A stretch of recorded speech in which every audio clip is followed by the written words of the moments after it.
हिंदी का top 20 MCQ question review करने वाले हैं।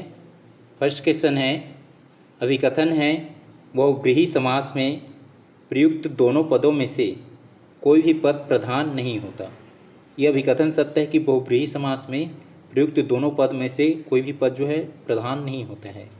कारण दिया गया है, बहुव्रीहि समास में समस्त पद अपने पदों के अर्थ से भिन्न किसी तीसरे अर्थ का विश्लेषण करता है। ये कारण भी सत्य है कि बहुव्रीहि समास में क्या होता है, समस्त पद जो जितना पद रहता है वो अपने पदों के अर्थ से भिन्न, मतलब जो तीसरा अर्थ का बोध कराता है, तीसरे शब्द का या तीसरे अर्थ बोध कराता है, ये जो कारण भी सत्य है। और कारण जो है अभिकथन की व्याख्या भी कर रहे हैं। इसका आंसर हो जाएगा ऑप्शन बी, जिसमें एसर्शंस और रीजन दोनों सही हैं और ये जो रीजन है एसर्शन की सही व्याख्या करता है। तो इसका आंसर हो जाएगा ऑप्शन बी।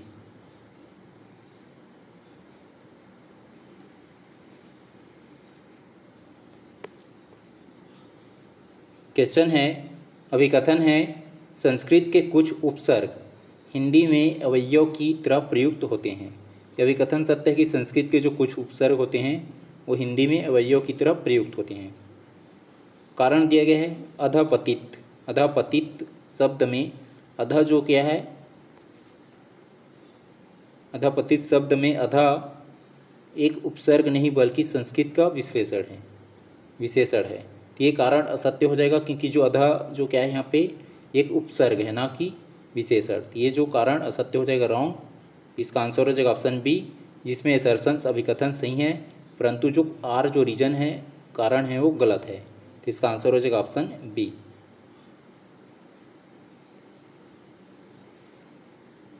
क्वेश्चन है, सही सुमेलित करें। एक साइड जो है शब्द दिए है और दूसरे सूची में समास का प्रकार है। पी है वज्रपाणी। वज्रपाणी में कौन सा समास है, वज्रपाणी में है बहुव्रीहि समास। ये पी का हो जाएगा 2 बहुव्रीहि समास। उसके बाद जो दूसरा दिया है अपाद मस्तक। अपाद मस्तक में कौन सा समास है, अपाद मस्तक में है ये अवयव भाव समास। क्यों का हो जाएगा 1 अवयव भाव समास। उसके बाद जो है आर है मदमाता। मदमाता में कौन सा समास है, तत्पुरुष समास। ये हो जाएगा आर का 4 तत्पुरुष समास। उसके बाद एस है शीतोष्ण। शीतोष्ण में कौन सा समास है, द्वंद्व समास। ये हो जाएगा शीत्र और ओस, क्या हो जाएगा उष्ण शीत्र प्लस ओस, ये हो जाएगा शीतोष्ण। और इसमें कौन सा है, द्वंद्व समास। एस का हो जाएगा ये 3 द्वंद्व समास। इसमें मिल रहा है पी का 2 उसके बाद 1 के बाद है 4 और उसके बाद 3।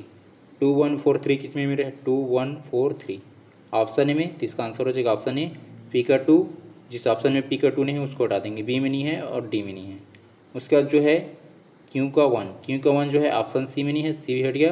तो स्पष्ट है इसका आंसर हो जाएगा ऑप्शन ए पी का 2 क्यू का 1 और आर का 4 और एस का 3। तो इसका आंसर हो जाएगा ऑप्शन ए।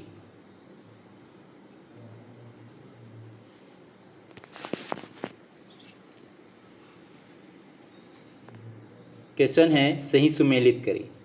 सूची 1 जिसमें उपसर्ग दिए है और सूची 2 जिसमें उसका उदाहरण या एग्जाम्पल है। पी है उद में कौन सा जो शब्द है, ये इसका उदाहरण शब्द कौन सा आ जाएगा, उत्श्रृंखल। उत्श्रृंखल में क्या हो जाएगा, उद उसमें उपसर्ग है और श्रृंखल है। ये पी का हो जाएगा 2 उच्च श्रृंखल। उसके बाद जो है क्यों सम जो है किसमें उपसर्ग लगा है, तो ये संकल्प में, संकल्प उदाहरण है। इसमें जो है उपसर्ग कौन सा लगा है, सम। ये क्यों का हो जाएगा 1। उसके बाद आर है प्रति। ये जो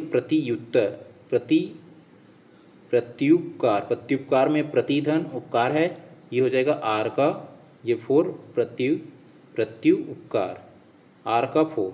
उसके बाद जो है एस ये दुस्तर है, इसमें दुस है उपसर्ग लगा है। इसमें दुस्तर जो शब्द है ये उदाहरण शब्द दिया है, इसमें कौन सा उपसर्ग लगा है, दुस। एस का हो जाएगा ये 3। पी का 2 जिस ऑप्शन में नहीं है उसको हटा देंगे, ए में नहीं है और सी में नहीं है, तो ऑप्शन ए और सी हट गया। उसके बाद क्यू का 1 ऑप्शन डी में नहीं है तो ऑप्शन डी भी हट गया। तो स्पष्ट है इसका आंसर हो जाएगा ऑप्शन बी पी का 2 क्यू का 1 उसके बाद जो है आर का 4 और एस का 3। इसका आंसर हो जाएगा ऑप्शन बी।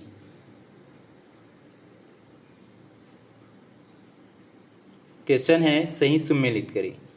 सूची 1 जिसमें वाक्यांश दिया है और सूची 2 जिसमें एक शब्द दिए है। अनेक शब्दों का एक शब्द, अनेक शब्दों के लिए एक शब्द। वी दिया है जिसे जीता ना जा सके, जिसे जीता ना जा सके तो उसको क्या बोलेंगे, अजय।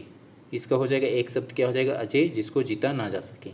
पी का टू, जिस ऑप्शन में पी का टू नहीं है उसको हटा देंगे, बी में नहीं है, सॉरी ऑप्शन ए में नहीं है और सी में नहीं है, ए और सी हट गया। उसके बाद जो दिया है क्यों, मोक्ष की इच्छा रखने वाला, मोक्ष की इच्छा रखने वालों को क्या बोलेंगे, मुमुक्षु, हो जाएगा क्यों का वन। उसके बाद आर दिया है जिसके पास कुछ ना हो, तो जिसके पास कुछ ना हो उसको क्या बोलेंगे, अकिंचन, ये आर का हो जाएगा ये फोर, अकिंचन। उसके बाद एस दिया है जो कम बोलता हो, कम बोलने वाले को क्या बोलेंगे, अल्पभाषी, एस का हो जाएगा ये थ्री। इसमें जो है पी का टू जिस ऑप्शन में नहीं है उसको हटा देंगे। उसके बाद क्यू का वन जिस ऑप्शन में नहीं है उसको हटा देंगे, बी और डी में तो है। उसके बाद आर का जो है थ्री, ये आर का फोर जिसमें नहीं है उसको हटा देंगे, ऑप्शन बी में नहीं है, ऑप्शन बी हट गया। स्पष्ट है, इसका आंसर हो जाएगा ऑप्शन डी, पी का टू, क्यू का वन और आर का फोर और एस का थ्री।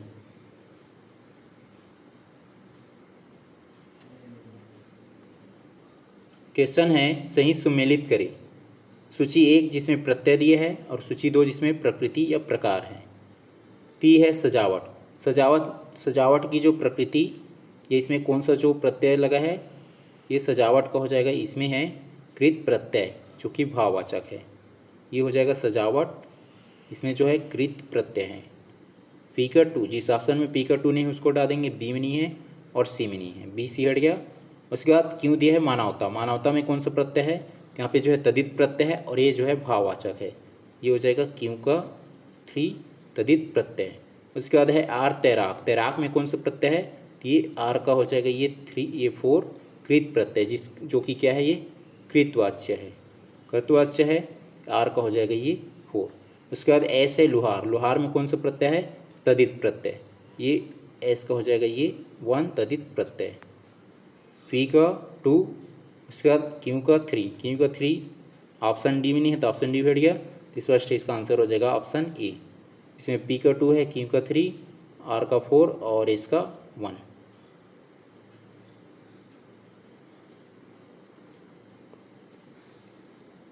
क्वेश्चन है शब्द निर्माण की प्रक्रियाओं को उनकी जटिलता और वैकरणिक कोटि के आधार पर सही क्रम में रखें, सरल से जटिल की ओर। इसमें सबसे पहले नंबर पे क्या आ जाएगा, ये उपसर्ग का प्रयोग करना, पहले नंबर पे आ जाएगा उपसर्ग का प्रयोग करना, दूसरे नंबर पे आ जाएगा फिर प्रत्यय का प्रयोग करना।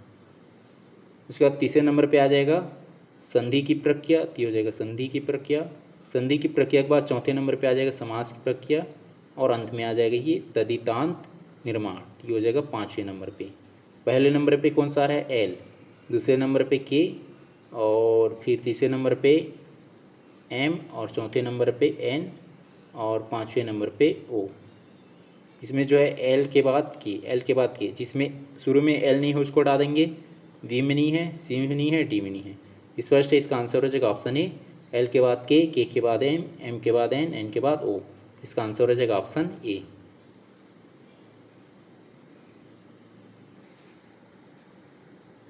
क्वेश्चन है वाक्यांश के लिए एक शब्द के विकास क्रम उत्पत्ति को व्यवस्थित करें।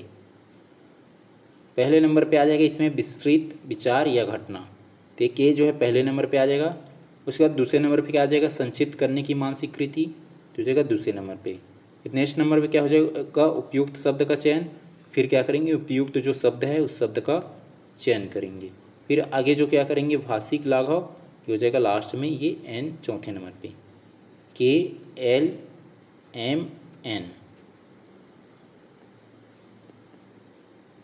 के है उसके बाद एल, एल के बाद एम, एम के बाद एन है, के एल, जिस ऑप्शन में जो है के से स्टार्ट नहीं हो रहा होगा उसको हटा देंगे, बी में नहीं हो रहा है, सी में नहीं हो रहा है, डी में नहीं हो रहा है, इसका आंसर हो जाएगा ऑप्शन ए, के बाद एल, एल के बाद एम के बाद एन, इसका आंसर हो जाएगा ऑप्शन ए।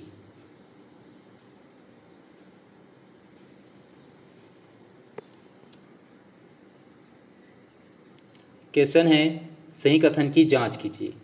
पहला कथन दिया है एल उपसर्ग शब्द के अंत में जुड़कर अर्थ बदलते हैं, ये जो पहला कथन एल असत्य हो जाएगा, क्योंकि जो उपसर्ग है ये शब्द के अंत में नहीं जुड़ता है, शब्द के पहले जुड़ता है, इसलिए कथन एल असत्य हो जाएगा। जिस ऑप्शन में एल होगा उसको हटा देंगे, ऑप्शन बी में है और ऑप्शन डी जिसमें उपरोक्त सभी सही हैं, ऑप्शन डी में है, तो बी और डी हट गया। उसके बाद कथन एम है प्रत्यय का अपना स्वतंत्र अर्थ नहीं होता। ये दूसरा कथन जो एम सत्य है कि जो प्रत्यय होता है उस प्रत्यय का कोई अपना स्वतंत्र अर्थ नहीं होता है। एम जो है सही है। जिस ऑप्शन में एम नहीं है उसको हटा देंगे, ऑप्शन सी में नहीं है, ऑप्शन सी भी हटेगा। उसके बाद जो है कथन एन दिया है, समास में ध्वनियों का मेल होता है। तो ये तीसरा कथन एन असत्य हो जाएगा कि ये समास में नहीं होता है, किस में होता है, संधि में। संधि में ध्वनियों का मेल होता है, इसलिए जो तीसरा कथन है असत्य हो जाएगा। उसके बाद ओ दिया है, वयु भाव समास में उत्तर पद प्रधान होता है। ये जो कथन जो है वो भी असत्य हो जाएगा, क्योंकि जो अयु भाव समास होता है इसमें उत्तर नहीं, प्रथम पद या जो पहला पद होता है वो प्रधान होता है। कौन सा पद, पहला पद, पहला पद इसमें प्रधान होता है, इसलिए जो कथन वो है वो भी सत्य हो जाएगा। और कथन पी दिया है, कृत्य प्रत्यय क्रिया के मूल रूप या धातु में जुड़ते हैं। ये चौथा, ये पांचवा कथन पी सही है कि जो कृत प्रत्यय होता है वो क्रिया के मूल रूप में मतलब धातु में जुड़ते हैं। ये कथन पी सही सत्य है। तो इसमें कौन कौन सा कथन सत्य हो रहा है, कथन एम और कथन पी, एम और पी सत्य हैं। इसका आंसर हो जाएगा ऑप्शन ए, इसमें केवल एम और पी कथन सही हैं।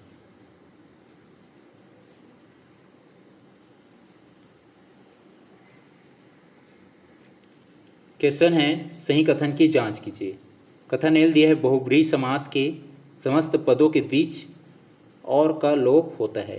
ये कथन एल असत्य हो जाएगा, क्योंकि ये जो और का लोप जो है बहुब्रीहि में नहीं होता है, किसमें होता है, द्वंद्व समास में, द्वंद्व समास में होता है।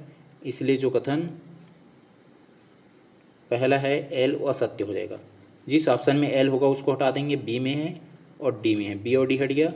उसके बाद कथन एम दिया है, द्विगु समास का पहला पद संख्यावाचक विशेषण होता है। ये कथन एम ये सत्य है कि जो द्विगु समास होता है, द्विगु समास का जो पहला पद क्या होता है, संख्यावाचक विशेषण होता है। कथन एम सत्य है। ये जो ऑप्शन ए और सी दोनों में एम है। उसके बाद जो है कथन एन है, तत्पुरुष समास में कारक चिन्हों का लोप होता है। ये जो कथन सत्य है, ये कथन एन सत्य है कि जो तत्पुरुष समास रहता है, तत्पुरुष समास में जो कारक चिन्ह रहता है उनका लोप होता है। ये कथन एन सत्य है। कथन ओ दिया है, प्रत्यय दो प्रकार के होते हैं, कृत और तदित। ये कथन ओ भी सत्य है कि प्रत्यय दो प्रकार का होता है, कृत प्रत्यय और तदित प्रत्यय। इसमें जो है कथन कौन कौन सा सत्य हो रहा है, एम, एन और ओ। ये एम एन ओ कथन सत्य हो रहा है, इसमें दिया ऑप्शन सी में। इसका आंसर हो जाएगा ऑप्शन सी, केवल जो है एम, एन और ओ कथन सही है।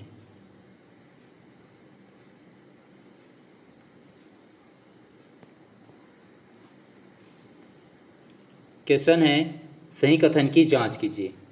पहला कथन एल दिया है, दुष्कर शब्द में दो उपसर्ग है। ये कथन एल असत्य हो जाएगा, क्योंकि जो दुष्कर शब्द है इसमें दो उपसर्ग नहीं है, बल्कि जो दो और आधा सा, दो और आधा सा जो क्या है, उपसर्ग है, इसलिए कथन एल असत्य हो जाएगा।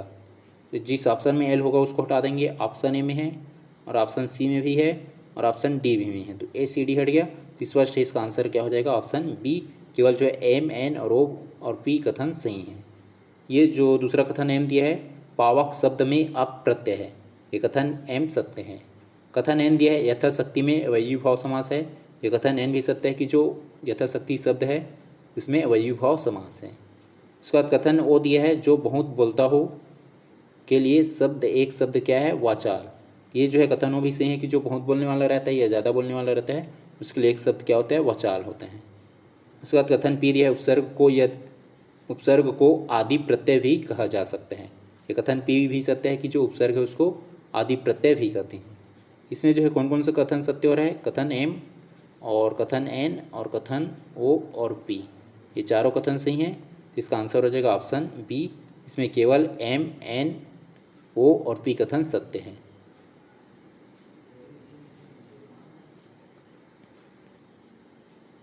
क्वेश्चन है, वह शब्द रचना प्रक्रिया क्या कहलाती है जिसमें दो स्वतंत्र अर्थ वाले शब्द मिलकर एक नए सार्थक शब्द का निर्माण करते हैं और विभक्ति चिन्हों का लोप हो जाता है। तो इसका आंसर हो जाएगा ऑप्शन सी, समास। ये जो क्या कहलाती है, समास की प्रक्रिया कहलाती है या समास कहलाती है। तो इसका आंसर हो जाएगा ऑप्शन सी।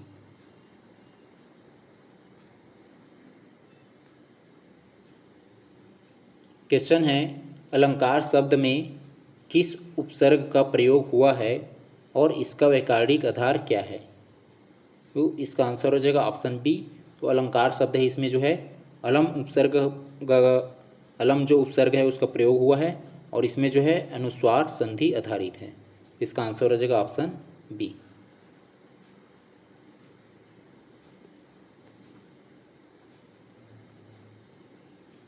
क्वेश्चन है मिठास और लिखावट शब्दों में क्रमशः किन प्रत्ययों का प्रयोग हुआ है। इसका आंसर हो जाएगा ऑप्शन ए। मिठास जो शब्द है इसमें तदित प्रत्यय का प्रयोग हुआ है और जो लिखावट शब्द है इसमें कृत प्रत्यय का प्रयोग हुआ है। इसका आंसर हो जाएगा ऑप्शन ए, तदित और कृत प्रत्यय।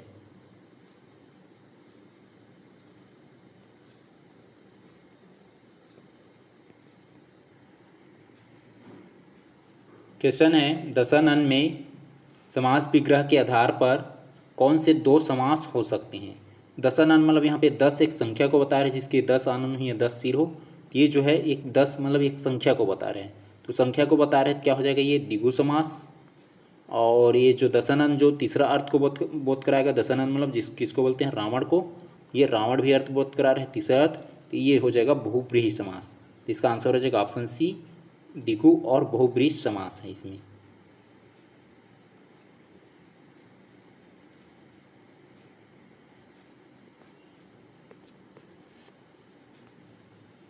क्वेश्चन है जिसकी कोई उपमा ना दी जा सके के लिए सटीक परिभाषिक शब्द क्या होगा। इसका आंसर हो जाएगा ऑप्शन ए अनुपम। अनुपम होगा इसका जो परिभाषिक शब्द, तो इसका आंसर हो जाएगा ऑप्शन ए अनुपम।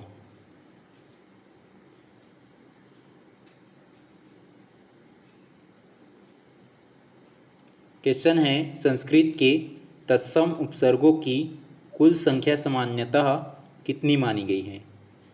इसका आंसर हो जाएगा ऑप्शन डी 22।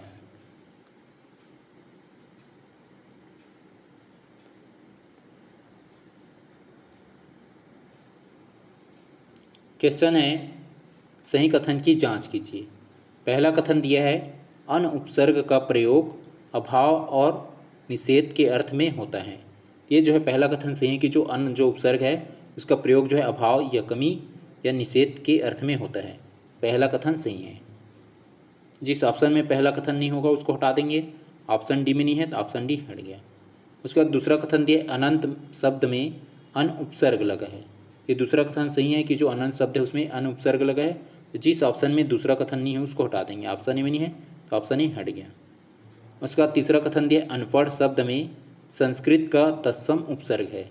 ये तीसरा कथन असत्य हो जाएगा क्योंकि यहाँ पे जो अनपढ़ शब्द है उसमें संस्कृत का नहीं, इसमें जो है संस्कृत का तत्सम उपसर्ग नहीं है, तद्भव है यहाँ पे तद्भव। ये जो है तीसरा कथन असत्य हो जाएगा। तो जिस ऑप्शन में तीसरा कथन होगा उसको हटा देंगे। ऑप्शन सी में है तो ऑप्शन सी हट गया। स्पष्ट है इसका आंसर हो जाएगा ऑप्शन बी, इसमें केवल 1 और 2 सही है।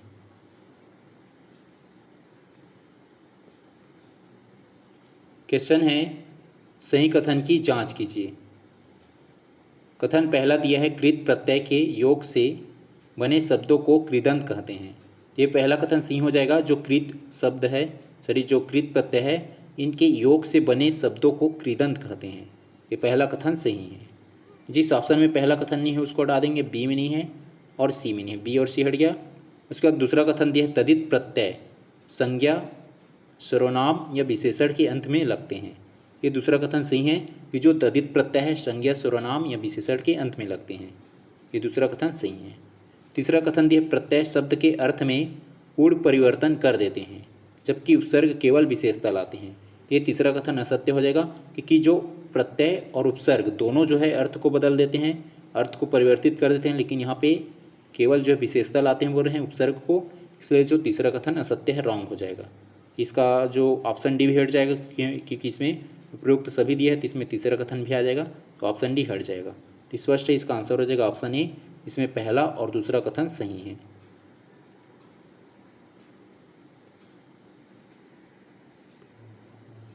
क्वेश्चन है सही कथन की जांच कीजिए। पहला कथन दिया है घनश्याम में कर्मधारय समास है। तो ये पहला कथन सही हो जाएगा कि जो घनश्याम है उसमें कर्मधारय समास है। उसके बाद जो है दूसरा कथन दिया है चौराहा में द्विगु समास है। ये जो है दूसरा कथन भी सही है। जो चौराहा यहाँ पे संख्या को सूचित कर रहा है तो ये क्या है द्विगु समास है। उसके बाद तीसरा कथन दिया है लंबोदर में केवल तत्पुरुष समास है। ये तीसरा कथन असत्य हो जाएगा, क्योंकि जो लंबोदर है उसमें तत्पुरुष समास तो है ही है, लेकिन जो है तत्पुरुष के साथ साथ जो लंबोदर जो है ये बहुव्रीहि समास भी है। बहुव्रीहि समास, ये जो है बहुव्रीहि समास भी है, इसलिए जो है तीसरा कथन असत्य हो जाएगा। जिस ऑप्शन में तीसरा कथन है उसको हटा देंगे, ए में है और डी में है, ए और डी हट गया। उसके बाद जो है चौथा कथन दिया है राम लक्ष्मण में इतरेत्तर द्वंद्व समास है। तो ये जो है चौथा कथन सही हो जाएगा, राम और लक्ष्मण में इतरेत्तर द्वंद्व समास है, ये चौथा कथन सही है। इसमें जो है पहला दूसरा और चौथा कथन सही है, पहला दूसरा और चौथा। किसमें दिया ऑप्शन बी में, तो इसका आंसर हो जाएगा ऑप्शन बी, जिसमें पहला दूसरा और चौथा कथन सही है।